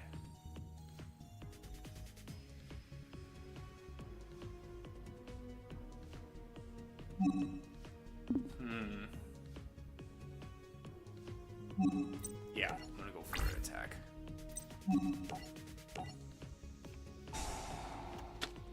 Well, that throws my plan out the window. God damn it. Is this a hard once per turn?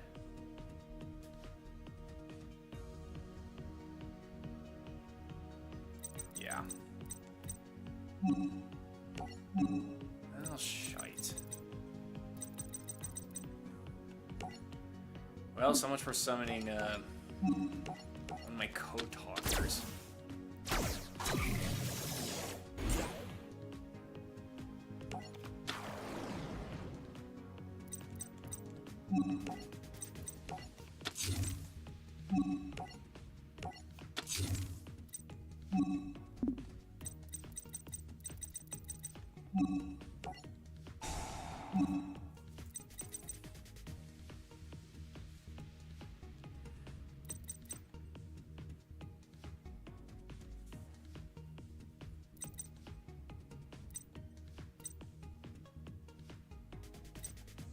She can't summon a monster from the graveyard, can she?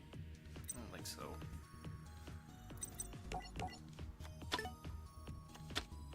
Yeah, I'm down here.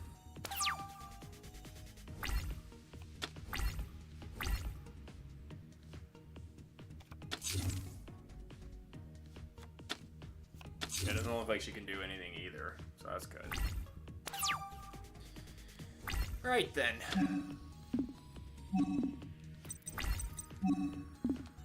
Target a Cyberse monster on the field this turn. Neither player takes battle damage. Also, that monster cannot be destroyed by battle. Okay, that's helpful.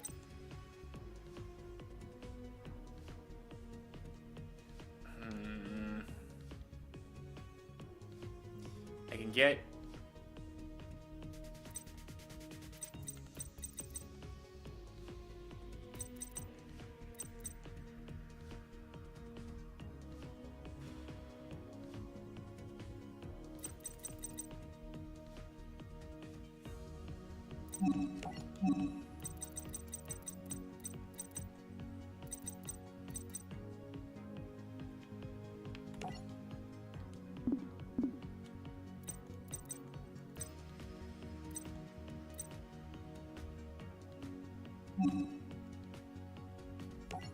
Okay.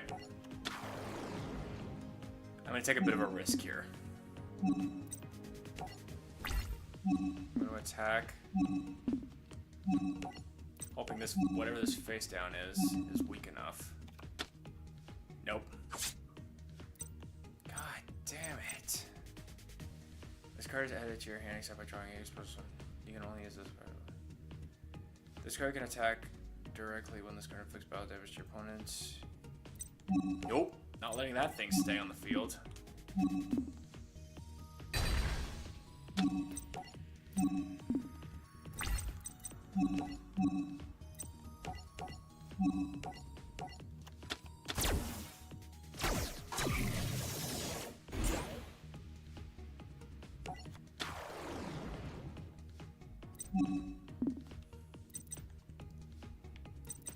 I gotta get a monster. I get my deck. Let's do, I think I'm okay for now. I don't have to worry too much.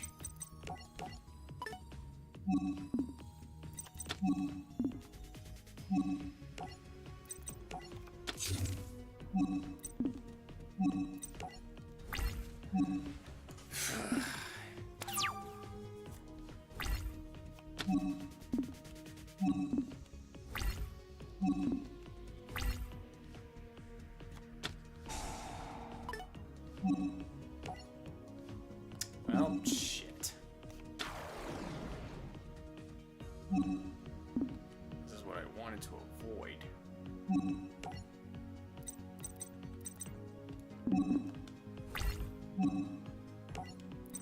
So, if it attacks, it's gonna inflict damage to me. Target Trickstar monster. Okay, well, you don't have a Trickstar monster in your graveyard. I'll just let the damage go through. Then play my trap. Add a Cyberus monster to my hand. Okay. What's a good card to get me out of this situation? Draconet might be pretty good. Once per turn, if you take damage from an opponent's card effect, place a defect counter on it. Once per turn, you can remove a defect counter from this card and target a Cyberus. Once your control gains 800 attack. Okay, that could help against the burning effect. This card is used as link material for a link summon. You can target a level 4 Cyberus monster.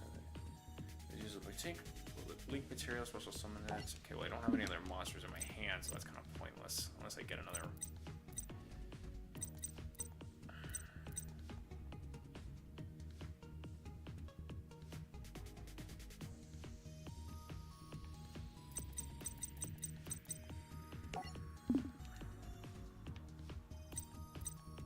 Yeah, give me Draconet.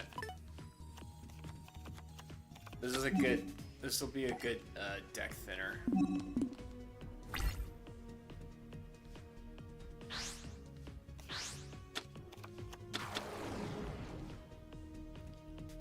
Oh, sorry, what?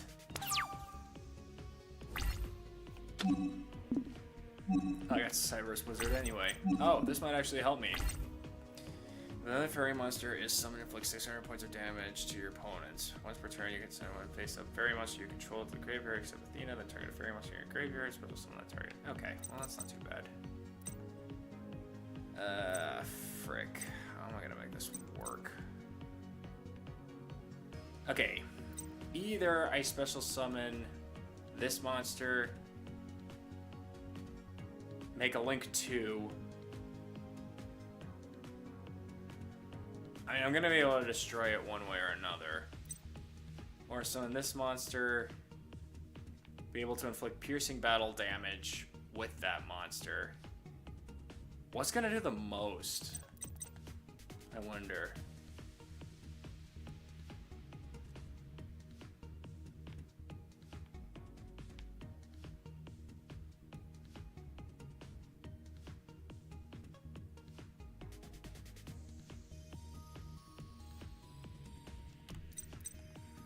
I think summoning my League 2 might be the better play.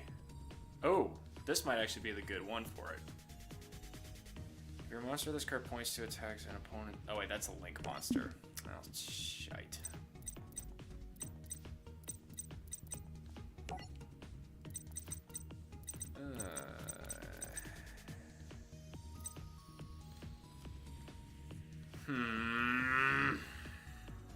See, there's like so many options that I can go, but finding the effective one and like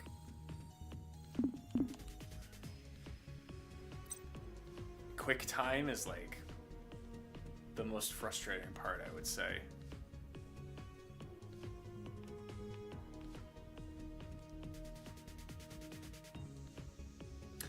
Oh, if I attack in, I can only attack that monster, so I wouldn't be able to attack directly. I can deal piercing damage. It is early in the duel.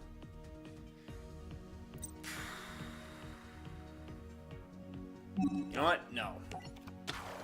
I want her to do the most damage as possible. I get Draconet to summon another.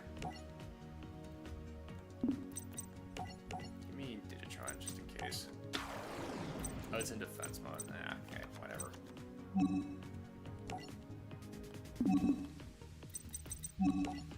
Okay, what's a good monster to utilize?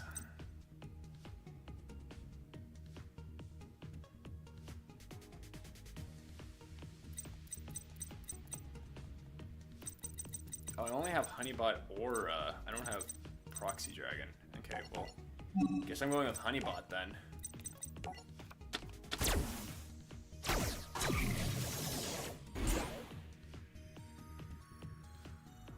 Here's good.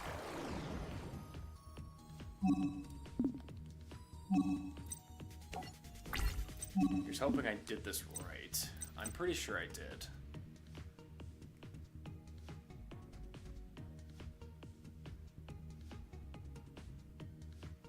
Yeah. So attack with Honeybot, and then use.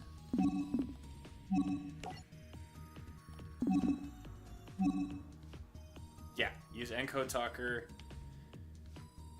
to make it unable to be destroyed by battle, and I take no damage from that battle.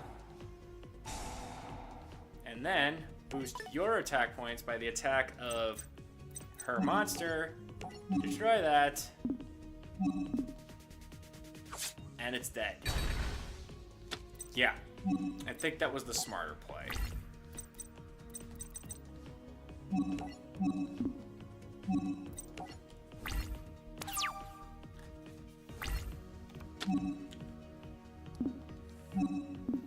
Now if I could just summon enough monsters in order to get Deco Talker, I'll have a pretty strong board. Well, you're going to attack directly, so nothing I do is going to stop that. Oh, but he'll get to summon a Trickstar monster. Will he be able to summon a Link monster then? Yeah, they're face down. Oh wait, yeah, that's only affected if they're going for effect damage.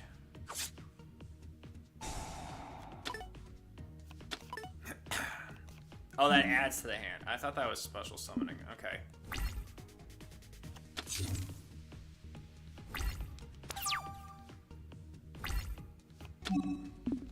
Oh, great. 2 Cyberse Wizards. Fantastic.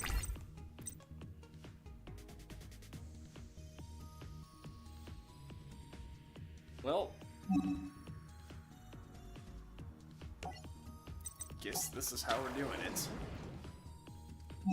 Oh, I can summon Deco Talker now.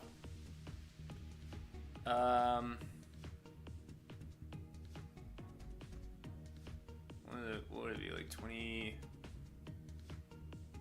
It would have 28. It would have 28 points plus the field spell will boost it by 300, which would make it 3,100. Yeah, I think I can do more damage with this combo. Just as long as that face down stays face down. Very good.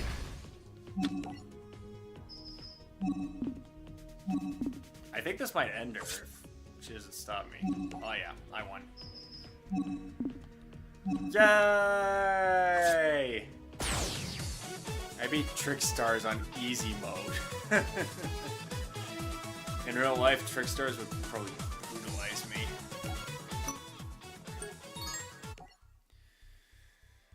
Okay, I think we're gonna call it here. We got like 3 minutes left of the stream. I don't think I'll be able to fit another another card, another duel into this in this session, but we're gonna call it here. But yeah, hope you guys are getting a feel for Link monsters, and you guys understand the story of VRAINS so far. There's a lot more to come as we progress, so get ready for that. But yeah, we're gonna call it here. Thank you guys for coming on out. Hope you all enjoyed your time here. Let's give thanks to the people who made this stream the best stream possible. First and foremost, shout outs to the awesome people who rated us. We had Ambitious Aiden and the Turtle Sage for coming on the Ambitious Sage raid. Thank you very much. Did we ever get Tortoise's link? Oh yeah, we did. I'm gonna have to check that channel out because I don't think I'm familiar with this person. And of course, we also had good old Party Yoshi, who came in on the Party Yoshi raid or Islander raid. Thank you very much. If my mods could drop a link to all the awesome raider leaders in the chat, that would be greatly appreciated.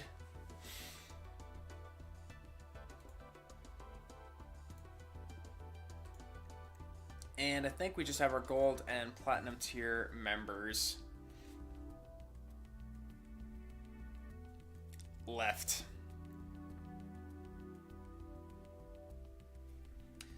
So we have Ash as our gold member, and we have Heather Flanagan, Ashley like a little ball of fun, Mike Flanagan, Gum Monkey, Daniel Perez, and Top Secret Yoshi as our platinum members. Hey, thank you for 11 likes.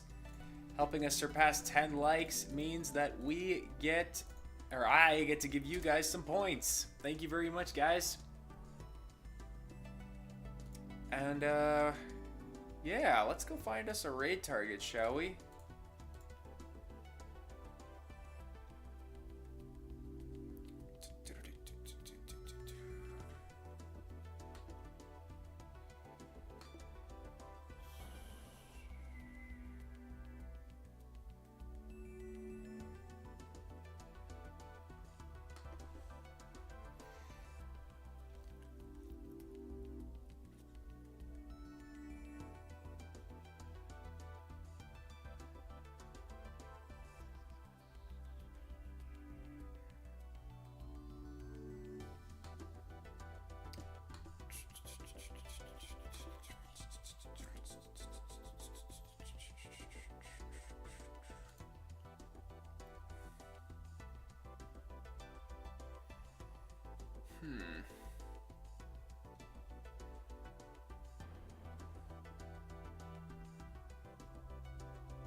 I suppose we could go check out this person.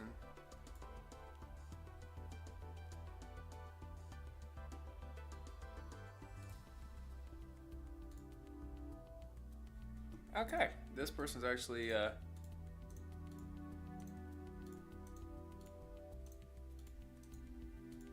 relatively recent live right now, so we don't have to worry about them ending right when we're raiding, so that works out nicely.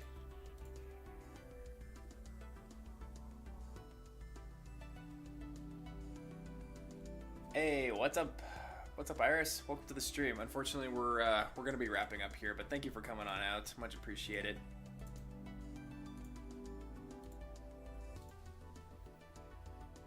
I feel better after that bath, but nice seeing you again, though. Yeah, likewise. All right, guys. Tonight's target is going to be Video Games and Chill, who's currently playing Pokemon Soul Silver. Let's go. Oh, it's a randomizer. Hardcore Nuzlocke. That's cool. Let's go raid him by using the hashtag LeoRaid to let him know where we all came from. But guys, that is going to do it for this streaming vid. Let me know in the comments below what other games you'd like me to play. Until then, I am Tom Leo. You've been Weasley Fantabulous People, and I'm signing off. Thank you guys for watching. I will catch you in the next stream. Peace.